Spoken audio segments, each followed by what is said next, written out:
Peace, love, and black empowerment. You are tuned into the Mile High News Channel, Denver's first station for news and entertainment that is for us and by us. With your hosts, Noble Turner, Charisse Aline, Chairman Sekou, and Jesse Paris. Welcome.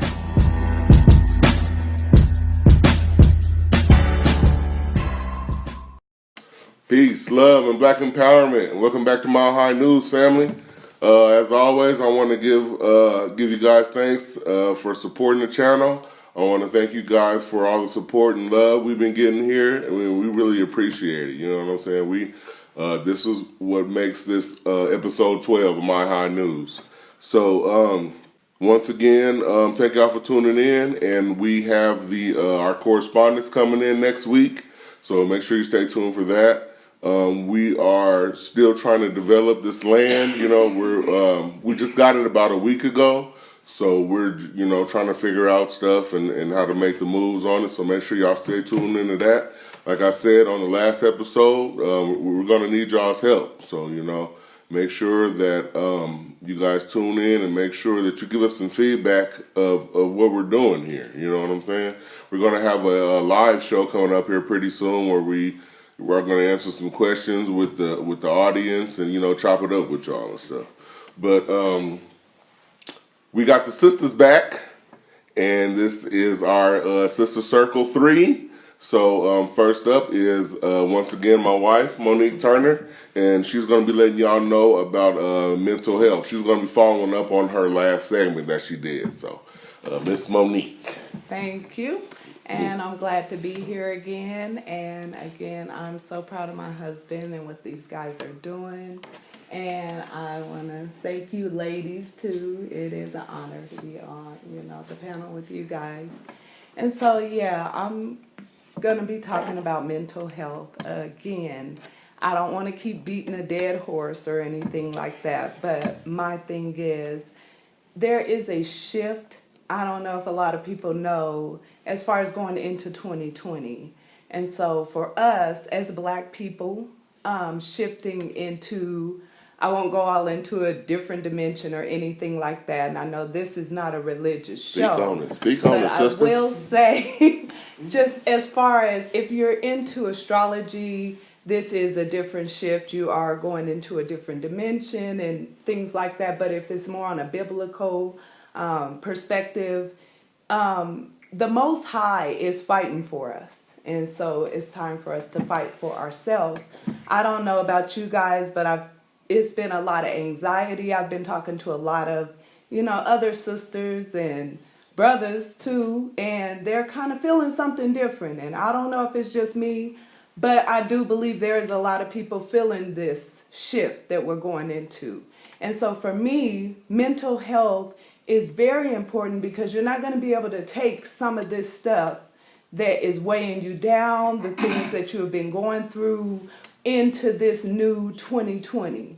Like, we have to have a different mindset, and that's why what my husband's doing is great, because we do need our own community. But outside of that, we have to get over the hurt from our parents, what your dad did, what your uncle may have done to you. We have to get past a lot of just baggage, the poverty, and I grew up in the hood, and this, it's not, we're not going to have time for none of that. Like, the shift right now that is coming, going into 2020, I just want to stress the importance of talking to somebody. That's why I put myself out there. That's why, like I said, if you want to get in touch with me or just talk to somebody, I am blessed to have my husband. I have people that I can talk to. But I have had a lot of issues, like I'm sure a lot of people have had in their lifetime. And I just want to stress the importance of not taking this into 2020, not what you may have gone through, and definitely putting myself out there again. Email me, get in touch with, the show or whatever it is.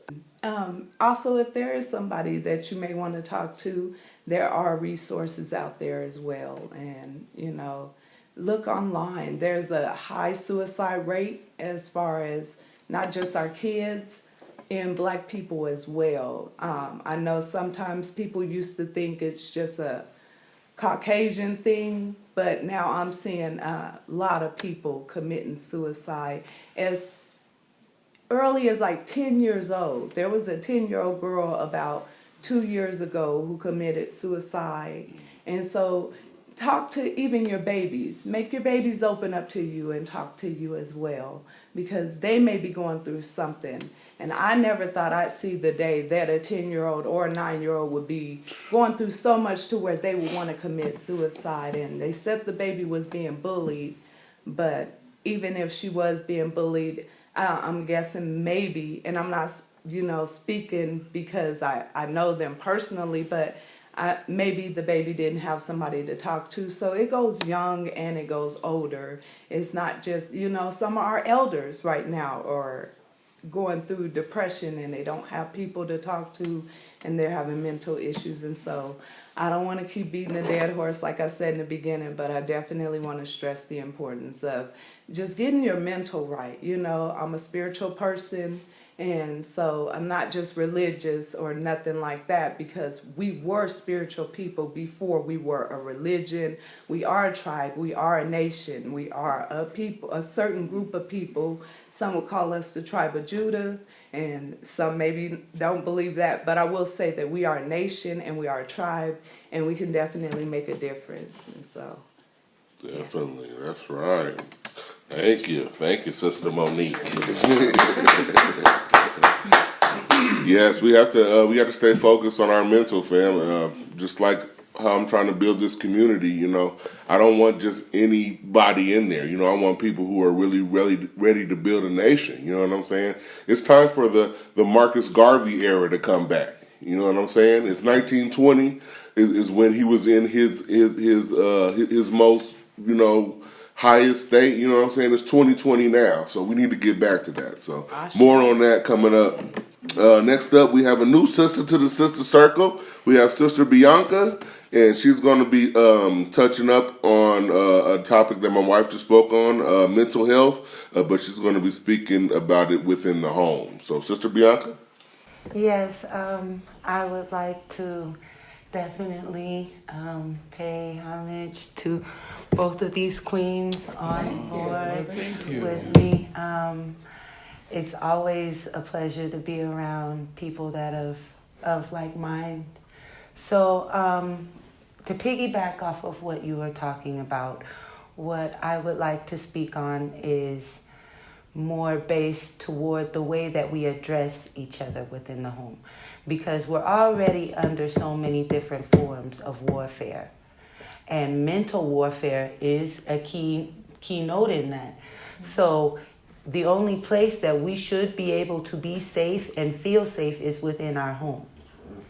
And so for parents, it's a lot harder nowadays because we feel like we were raised in a certain generation. We were told what to do. That was that. There was this. There was that. Well, it's not the same for our children. And I can honestly say that because my son at the age of 11 has went through more in school than I did at his age. My son has been held hostage on a school bus. Yes, he was a part of the Denver Green School incident when the parent got arrested for getting the child off the bus. Yes, my son was on that bus.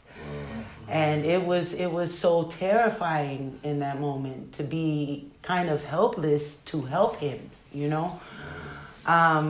So I know that did something to him. My son has actually known one of his friends to have committed suicide. And my son is in the 6th grade. So it's a different world for our children. We have to speak with them different. We have to exercise and exude more patience and understanding than we received. And not to say that everybody got the parents that were like, do as I say, not as I do. There were certain parents that sat down and explained things. But for the most part, a lot of our generation was raised that way. And there's certain things, it's not to say that it was broken, but you can always critique and better for the next generation. So I'm not saying break away from tradition, but if you were raised in a house where everybody was yelling constantly, then there's something that needs to change there, because 90% of the way that you communicate is through tone of voice. It's not about the words. It's not about what you say. It's about the tone of voice. And I was in school for body language reading, basically, nonverbal communication. And you can see when a person, by the tone of voice that you use, is either closed up on you or they've opened up to you. And we definitely need to make it where there is more openness within the home. So even if it means, and a lot of people don't meditate, but I would suggest meditating because that's what I do. But just deep breaths when you're feeling a lot of frustration, because for that moment, it only takes 2 seconds to say something to somebody that'll scar them from 20 years. You know, it's all about what you say and how you say it. So just exuding more self-control and patience with our children, not saying letting them walk all over you and things, but at the same time understanding that these children are going through a whole lot more warfare than we have prepared them for. You know, so if we haven't prepared them for this warfare within the home and letting them know how a person is supposed to talk to them, and it is okay to, you know, use a lower tone of voice with them, and then them seeing the difference outside of the house, you know, because we can't control the way our children are talked to all the time. But if we let them know, you know, there's a difference between the way that a dude on the street is going to talk to you and your mother, then there's that place, there's that difference, there's that barrier. They can tell the person that's not the way that they're to be talked to. That's right. But it all starts within the home. So I definitely feel like that's something that, in order to better problems, you have to tackle some of the solutions. You know, we can't be just under warfare and not fight back in some type of way or push back against what's trying to overtake us. Definitely. Thank you, Sister Bianca. That's right. Definitely. We've definitely got to focus on home first. And, you know, I hate to keep on going back to this community that we're building, but, you know, to build a community, it starts with the family first. You know what I'm saying? And that's why me and my wife, we had a show before I created this one. And, you know, we were trying to empower black couples. You know what I'm saying? Because what is a nation without a family? You know what I'm saying? We ourselves in the whole are family. So not only do we have to work at our family housing structure, we have to work on our families. You know what I'm saying? Yeah. So yes, thank you, Sister Bianca. And next up we have Sister Barbara. She is a regular here on the Sister Circle. That's right. And she is going to be speaking on what's going on. So, Sister Barbara. Thank you so much. Thank you. Brother Noble. Thank you. Welcome and again. Sister Monique. Yeah. Sister Bianca. Right. So, you know, ladies, I come in and I thank you for addressing the mental health. You know, that's important. Because, you know, there's skeletons around in the closet and all that kind of stuff. And we want to be in recovery. It's a new decade. What's going on, as Marvin Gaye would say? You know, somehow I went to Phoenix, Arizona about from the 6th to the 9th, and something shifted. Sister talk about energy shifted. I could feel something was shifting. Mm-hmm. When I came back here, it was my tone of voice had changed. So I was saying, what's going on? What's going on? Then I started listening to Marvin Gaye's magnificent, magnanimous, timeless album, What's Going On? And it's like he was speaking to me every song, every note. So I'm saying, what's going on? Here it is, 2020. It's a new year, it's a new decade. What I see is going on is this continuation of the three evils, as some people would like to say, that exist in the United States. This is what it was built upon, and that's called poverty, militarism, and materialism. Nothing has changed for 50 years since Marvin Gaye wrote his album, What's Going On? Because there's so many layers to that. I began to think, what's really going on? We're living in a time where we have had war in the United States ever since 2001. There has been a war all those years. Someone made a comment that these wars has cost us over $17 trillion or so.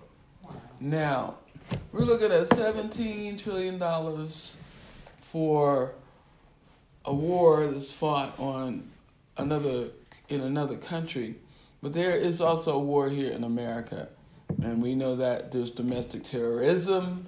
And the war is that poor people are being mistreated and displaced, and there's no place for them to go. There's a war because average people got to work 3 and 4 jobs just to pay some rent for an apartment that's 625 square feet of space. You know how small that is? Right. All right. So true. And then we talk about they're building all these new buildings around in the Denver metropolitan area, and I'm looking at them thinking, wow, look at this place. Then they have a big sign that says luxury apartment. So a 1-bedroom apartment that's luxury basically starts at $1,425 a month. Mm-hmm. Now, I know IT and big tech and some other folks that's making that kind of money, but I don't see a lot of black, brown, yellow, and red people making that kind of money. So I'm saying, what's going on? What's happening now? And furthermore, I'm with Brother Noble. I want to see a place where seniors can have a place to live that is like little cottages. Like I lived in Sacramento for about two years, and you can build a big house in the front and a tiny little cottage in the back, and that's called your mother-in-law cottage or whatever. Maybe it should be teenage cottage because these kids can barely afford to go find themselves someplace to live nowadays. So hey, we got 4 and 5 generations under one house. So we need to be saying what's going on, what we're going to do different, not just say it, and build unity amongst ourselves. We need to give people got lots of money to buy up blocks in our community. Blocks. Mm-hmm. You hear what I'm saying? Buy the block. Buy communities. Buy up the whole block so we can keep it brown and black and red. Circulate the dollar within the community. Exactly. Right. So I'm delighted to be here. It's a new year. It's a new opportunity. And like Marvin said, mercy, mercy, mercy. Things ain't what they used to be, but they are going to be much better. Mm-hmm. It's a guarantee. That's right. We're building community. We're putting our dollars back in the community, and we are generating wealth. This is what owning this land is about. We must generate wealth as well. Thank you so much for having me. That's right. Thank you. Thank you, Sister Barbara. Definitely, yeah, man. So like I said, we're always happy to have the sisters on. You know what I'm saying? We're going to try to bring them in at least once to twice a month. That's it for the sisters for this week. Daily Ites plays fire.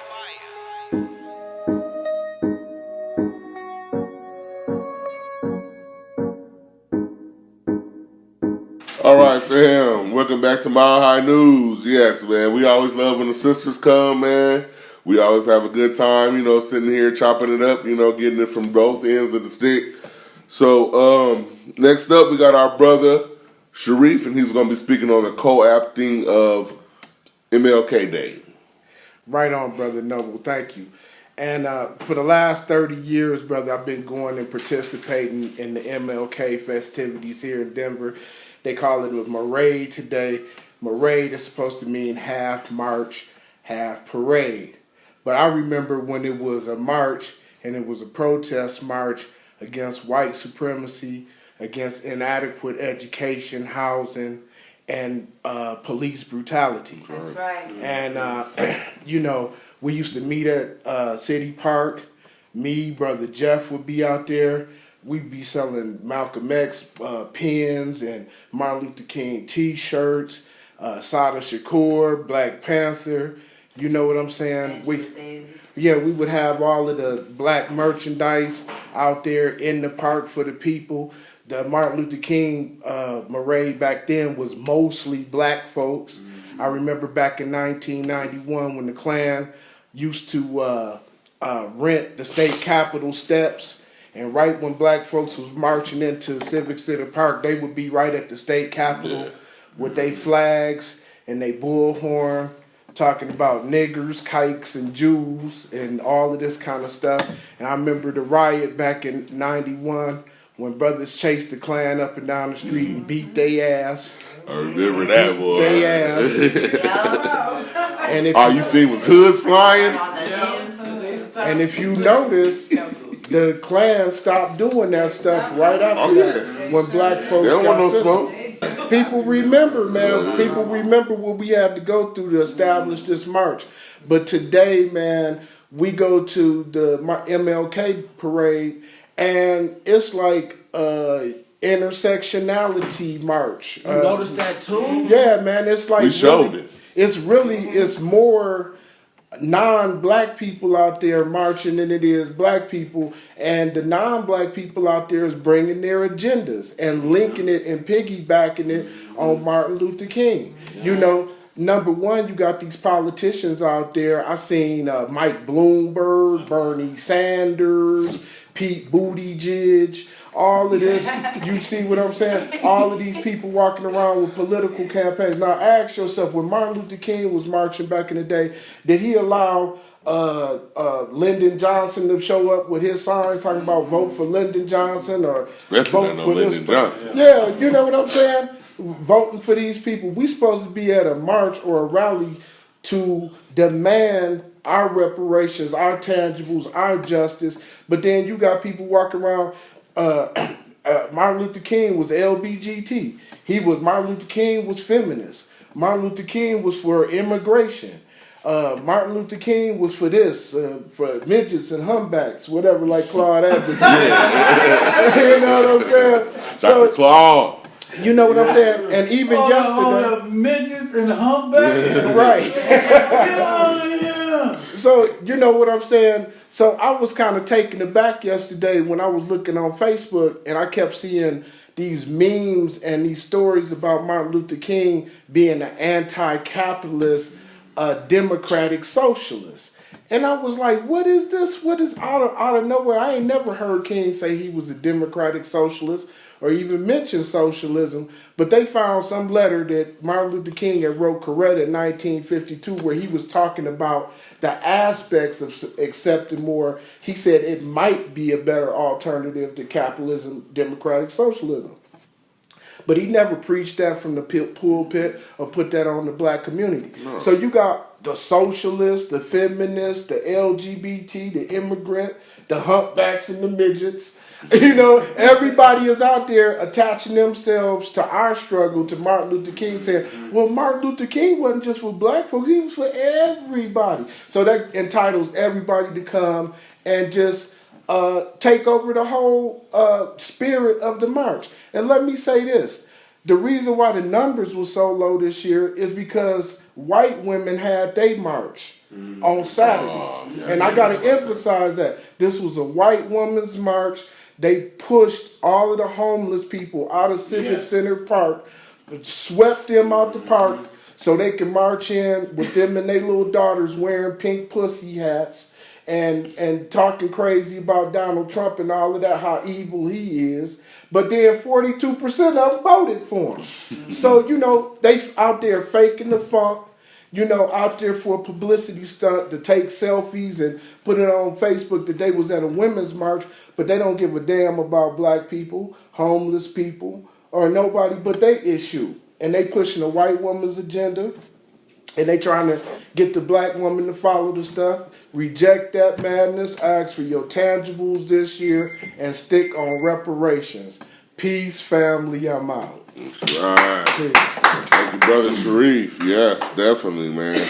And to touch on Martin Luther King a little bit more, man, just like I put on our special, y'all got to understand that Dr. Martin Luther King was not the "I Have a Dream" speech. This brother went so far deep into it that's why they had to get him. You know what I'm saying? He was talking about what actually happened when when white people got here, all the land and money that they got. You know what I'm saying? They got reparations before there was even such thing as reparations. You know what I'm saying? They got it first. So yeah, definitely, man. Next up, we got our brother Jesse, and he's going to be speaking on. Michael Bloomberg offers billions to foundational Black Americans, Tangibles 2020, and unhoused neighbor sweeps. Definitely.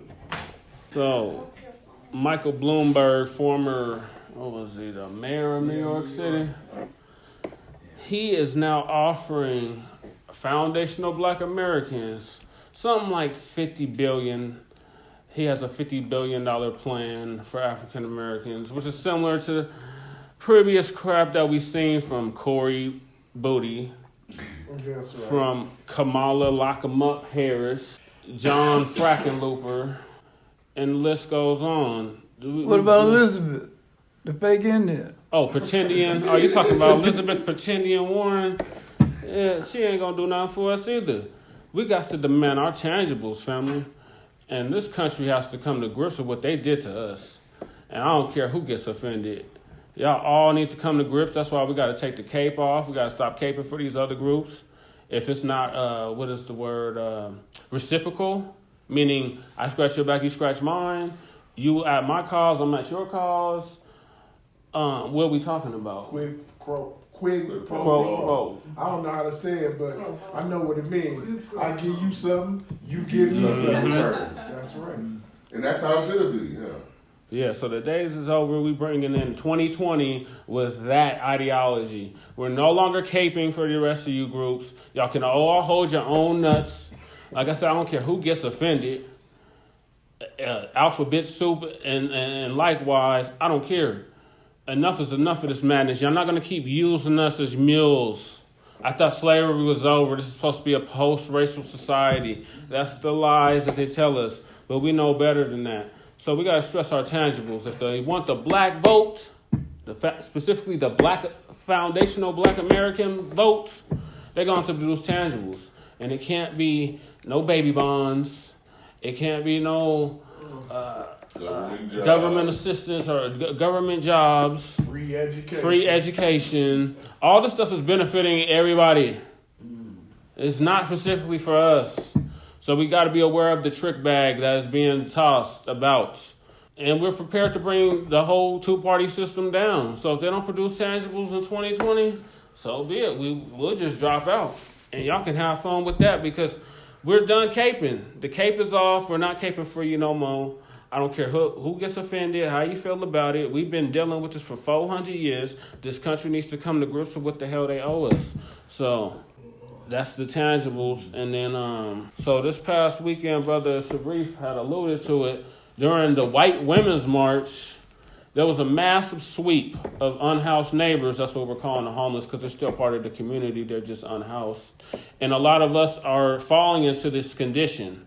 It's still a lot of white trash out there. But I'm seeing more and more of us out there each and every day, Black men, women, and children. Because we have a serious issue, and DPS alone is 23,000 DPS students that's unhoused. But we have 26,000 vacant luxury apartments in the Mile High income city. So they're sweeping them like trash, like literally trash. I documented it at least 4 times last week of what they were doing. Actually, the night before they did the massive sweep, they were in the park with the flashlight searching for something. And it was about 40 tents set up. And I went and told them what was the situation because the urban camping ban has been ruled unconstitutional by Denver Judge Brajas in the last year, December 27th. So these sweeps have been ruled unconstitutional. So this is a human rights violation, serious human rights violation, and the city and county of Denver needs to be taken to task. And now the city is now appealing the ruling, and that could take up to a year. So It's brother, didn't they stop this? No. They stopped it for like a week and then they started No, it back. because even the time that they claim that they stopped it, I documented sweeps during that time. So they never stopped it. But they was calling it something else. They was saying it wasn't a camping ban. They was saying it was in company. Well, they're going to find other laws around it. Right. But see, ultimately what it's going to come down to is a mayor's approval and a 9-vote council vote in favor of a repeal of the ban. That's the only way it's going to be overturned. And like you alluded to, if they appeal it, they're going to find other laws that they can use to enforce the same stuff, but they just call it something different, like public health. Oh, this is a public health emergency. Oh, blocking the right of way. We're going to blame it on the rats, like the rats just popped up at Civic Center Park and Lincoln Park, but we're going to blame it on that. So, yeah, that's what it is, family. 2020, we want our tangibles, and you're not going to restrict us to a second-class citizenship. If we didn't get none of second-class citizens, we're damn sure not going to get none of third-class citizens. That's right, definitely, man. This homeless thing is sweeping the nation, man, because I know some people who have a job and who are doing pretty good but can't afford to live here. You know what I'm saying? That's another form. Like I've said at the beginning of the show, this is a form of warfare. You know, a good form of warfare is making your enemy or whatever dang homeless. You know, and not having nothing to feed themselves or clothe themselves or house themselves. You know what I'm saying? It's a mild form of genocide. Yeah. Oh, hell yeah. Because what's the next step down after that? After poverty, what's the next step down? Crime. Yeah. You know what I'm saying? So, yeah, man, we got to really pay attention. That's exactly why. Yeah, I'm going to keep on bringing up the community. Yes, I am. This is exactly why I'm trying to do this, fam. You know what I'm saying? 30 acres, we predict that it could house over 100 people with a house and a business. We not only are going to have houses, but we're going to have an actual business center where the people who live in those houses own the business. So more on that coming up. We're definitely got to go down.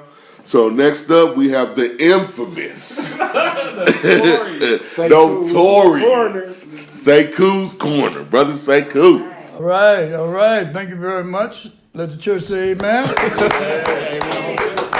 might as well put the closing in first. Tonight, I've heard a lot of things, and a lot of these things are cause and then the effects of the cause. Our primary issue is that we as a people, not just in America, but throughout the world, are disorganized. Period. And we're confronted with an organized enemy that's committed to killing us. Period. Facts. Now, over time, we have tried pretty much all the options except one. We have tried separation. We got folks that wanted to be integrated into this mess. And then we got folks that want to leave this and go somewhere else as if the grass is greener on the other side of the field. You know, we used to have house Negroes and field Negroes. Now we got indoor Negroes and outdoor niggas. That we want to sanitize and call them unhoused.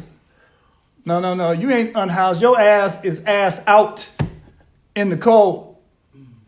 See? And so when we look at it, right, and we've always did this versus that thing, what we need to consider is this and that. Okay? And that is organized for a military solution to overthrow our enemy. Period. If you're trying to kill me and I ain't trying to kill you, what are we talking about? Now you tell me that ain't mental illness. See? Mental illness. You tell me about wanting to hang out with the kidnapper for 500 years, and when you so-called free, you don't want to go home.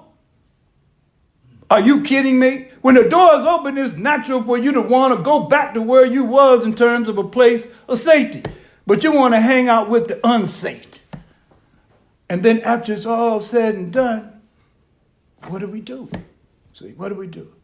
We didn't cried about it. We didn't prayed on it. And yet to this day, we have refused to even teach our children how to defend themselves. When they're away from the home 70% of the time, Jack. And then when the dark comes and the street lights come on, where your kids at? Where they at? See, when I was growing up, if the street lights came on and you wasn't home, guess what? You sleeping outside, boy, because I done told you, all right? But that comes to how we were talked to, see? And we knew they said what they meant, and they meant what they said, and they would enforce the law. That's right. See? There wasn't none of that heebie-jeebie, timeout, whoop-de-whoop-de-wop-wop, Dr. Spock, you know, none of that. None of that. Star Wars, none of that. Beam me up, none of that. See? None of that. And we had a sign in our house, and it said, "In my father's house, my mama rules." That's our culture. It's matrilineal. It's based on the wisdom of our women who have always been in the forefront of our struggle. See, now I've heard a bunch of insanity. We're talking about, well, behind every man is a good woman. No, because of a good woman, a man is born. Right. You can't be no good man. You can't even be here unless she's willing to go through 9 months of body changes. For real. So we're pretty much at that point where we're about to give birth. And we're busting out at the seams, Jack. You know what I'm saying? And we're walking around with stretch marks. You know what I'm saying? It ain't much left now. All right? It ain't much left now. So what do we have to lose by committing ourselves to kill our enemy that's seeking to kill us? Period.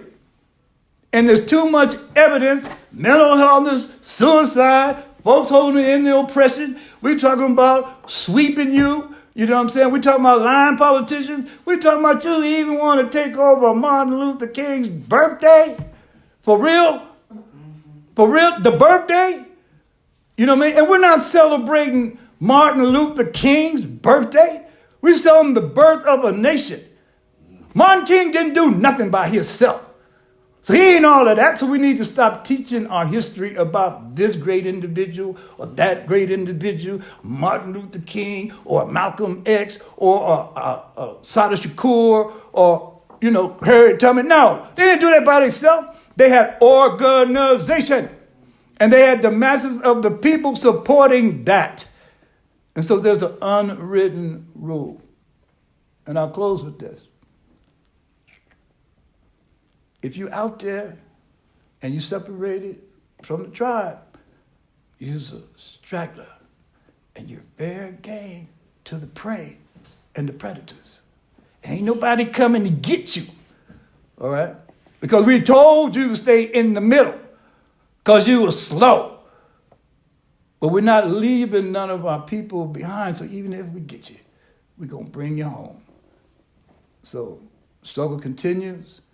And let it be no doubt, we are going to be free.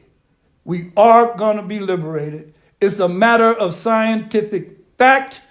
And so we might as well act like that now. And let's get it on like popcorn. Otherwise, guess what?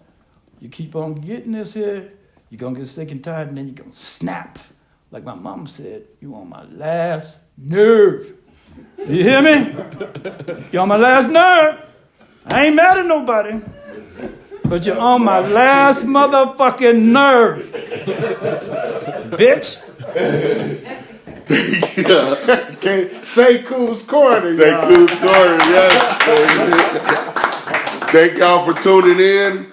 Fam, please make sure that y'all like and subscribe. we don't tell y'all to do that on YouTube just because we want to be famous or something. When y'all do that, it helps us reach more people. So please like and subscribe. Please hit the Cash App. We always accept donations and we really appreciate them. Peace. See y'all next week.